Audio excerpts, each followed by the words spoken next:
Hello, Quilty friends. Thank you so much for joining me today. We're starting a new project. I'm going to be making a Jelly Maker's Cabin quilt. And this is the first one that I made and designed. It's actually my best-selling pattern, and I find that to be so humbling, truly, because I designed this in honor of my paternal grandmother, Catherine. And she was an amazing woman, just absolutely amazing. And I know that a lot of people out there think that this is called the Jelly Maker's Cabin because you can use jelly roll strips to make it. And that's not true. It's a coincidence and it's convenient, but that's not the case. I actually called it that because my grandmother used to make the most amazing wild plum jelly. I can still remember how delicious that it tasted. And I even remember when she used to pick the wild plums for it. So that is why I designed this pattern, named it the Jelly Maker's Cabin, and that's even why I picked these colors, because it reminded me of those memories. Now, even though it is one of my best-selling patterns, I get emails and messages all the time from people who buy this pattern and want to know where to get this fabric. Now, granted, I designed this in 2007 maybe, so this fabric is probably nowhere to be found. And there are similar lines to this, and I often direct them to those. But I'd like to encourage everyone out there to not limit themselves based on the fabrics or the color schemes of the cover of a pattern. We all can step out of that box and make some changes. I know that I've also done this particular quilt in some beautiful floral pastels, and I love it as well. And this time, we're going to really shake things up just a bit. And we're going to go, forgive me, allergies. We're going to go and do something spooky. I've actually chosen, just to show you how you don't have to just put yourself in a box, I've chosen strips from 2 different lines, from 2 different companies. And I'm going to mix and match them. And I think that it's perfectly okay to do that. And normally, when I've done this, I've picked one jelly roll or packet, and then I've gathered other strips from friends or from other lines or just from my scrap pile, whatever. It doesn't really matter. Just go with whatever you feel makes you happy. And I've even seen this made in one color. Now, granted, all different hues of the one color from light to dark, but I've seen it done in all blues, and it was stunning. So just go out of that box a little bit, Just think about, hey, these particular colors make me happy. And you know what? If you see another pattern that you like, but this is your color scheme, then go with that. Don't focus on what the cover of a pattern looks like. Think about the fabrics and the colors that make you happy and go from there. Okay. Now, I'm going to be taking this project rather slowly. So if you already have this pattern, which if you do, thank you. But if you already have this pattern and you want to join along with the sewing, I'll be going slowly enough that you will have plenty of time to keep up, if not completely surpass me. And if you also want to sew along but you don't have it, I'll have the link down in the description below. There are two options. You can do the digital pattern, which is obviously faster because you get it right away, and two, it's more economical. Or you can do the hard copy, which will take a few days to get to you, but you'll also get a postcard from the Blessings of Abraham quilt and a Pajama Quilter bookmark, which actually I will show you what both of those look like. I'll send my errand boy off to get them while I'm chatting. Okay, so anyhow, if you want to join me, you'll have plenty of time to get the pattern, find the fabrics that make you happy, and we can go along from there. Okay, here we go. Here's the postcard you get, and it's got the link to do the mystery quilt. It is free. It is, well, I think it's stunning, but I designed it, so, take that with a grain of salt. So there is that, and if you're a reader like me, then you can use that to help you, keep track of what page you're on. Okay, so back to where I was. I am going to mix and match these right here. I'm going to open them up, and I'm not going to be using all of these because there's too many, but I will focus on what I want to use. My only suggestion is to try to make sure you have a semi-equal amount of what you can consider to be lights and darks. So if it's a medium print and you're holding it up next to a dark, then that's going to be your light. If you're holding it up next to your light, then that's going to be your dark. Either way, it doesn't matter. You just kind of want to be able to have a little bit of contrast between your strips. Okay, guys, let's get going on this. I need to pull these apart.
Okay, I have all of my strips sorted and counted, and next I need to start pairing them up with a light and a dark. And again, perspective on that, medium can go either way. So I'm going to get started doing that. It's going to take a while because I'm very indecisive and very particular. So I will be back when that is accomplished.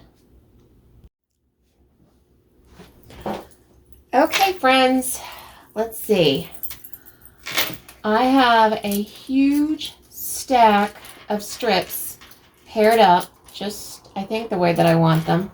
I hope I don't change my mind later, because once I get all of these sewn together, to take them apart would be kind of a bit of a pain. So this is going to take me a while.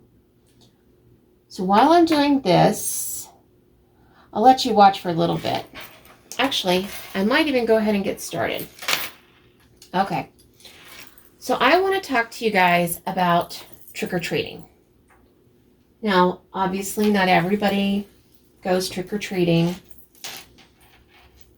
and that's perfectly fine.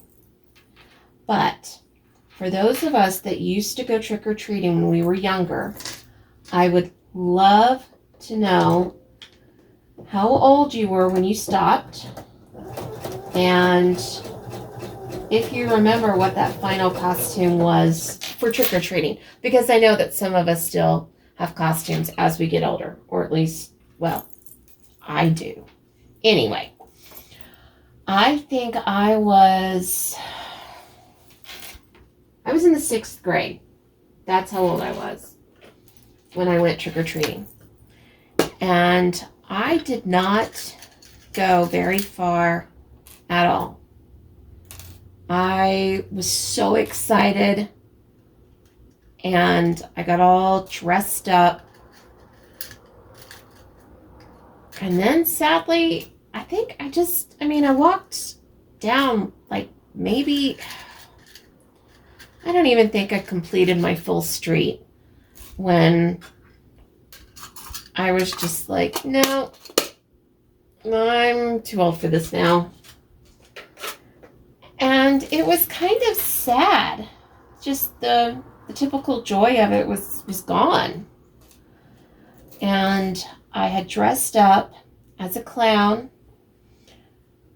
And I think I had even tried to paint like a tear on my face. I can't swear to it, but I think I did. And I had actually worn that same costume to school that day. Wow, I can't believe that there was a time when we all used to wear costumes to school, because my kids were never allowed to do that at all. Now, speaking of kids, if your kids go trick-or-treating, which most kids don't actually go trick-or-treating these days, they go trunk-or-treating, which is fine, but it's just amazing how much times have changed. I mean, first it was trick-or-treating, and then it was trick-or-treating at the mall, and now it's trunk-or-treating, or not at all. And we gather up candy every year, and this last year, I don't think that we had even one single kid come to our door, and the year before that, less than 5, maybe. And we decorate. So it's not like they didn't know that it would be okay to come to our house. I mean, we kind of make it apparent. It's just sad. It's just sad. I mean, I get it. The world is not the way that it used to be, but I miss those times. So anyway, when your kids were young enough and they were actually going trick-or-treating, did you like to be the one that went trick-or-treating with them?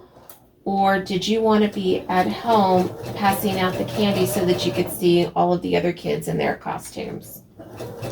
I actually liked being the one to go trick-or-treating with the kids.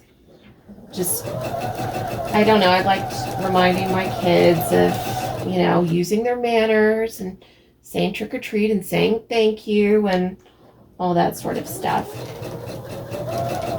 But I miss those days because my kids are all grown up now, and maybe one day when I have grandchildren, maybe I'll get to watch them go trick-or-treating, or at least come to my house so I can give them candy. I'm feeling so nostalgic now, and a little sad. A little sad. But anyway, for the next week or so, not sure how long this is going to take us, we're trick-or-treating at the Jelly Maker's cabin. That's what we're going to do. And I think that we're going to have a fun adventure. And if you don't want to do this pattern with us, pick something else to sew on. Or just sit in front of the TV or your computer or your phone and just hang out. Just visit. Enjoy the weird music, weird graphics, weird commentary, all of that. Just have a good time, relax. There is so much negativity going on in the world today that if we can just kind of sit back and enjoy each other and be blessed by each other, I think that it's a good thing to do. Okay, well, I have a mountain of these to sew, and if I keep gabbing, I'm not going to get it done. So I'm going to put on some music, speed up the video, and I may not even show you the whole process. Well, you know the process. I may not show you. Good gravy, I can't talk tonight. Let's try that again. I may not show you the sewing of all of these pairs. I mean, if you see me sew one, you've kind of seen me sewing them all. But for now, I'm going to stop gabbing, get to sewing, and we'll see how far we get.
Trick or treat!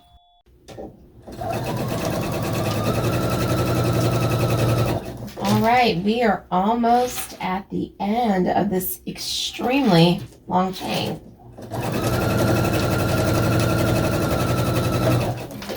And I will confess, while you guys were gone, I had to play Bobbin Chicken, and I lost.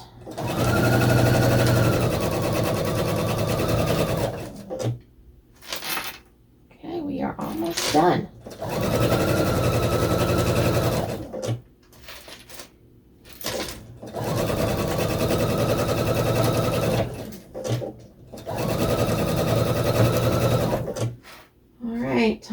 leader and ender.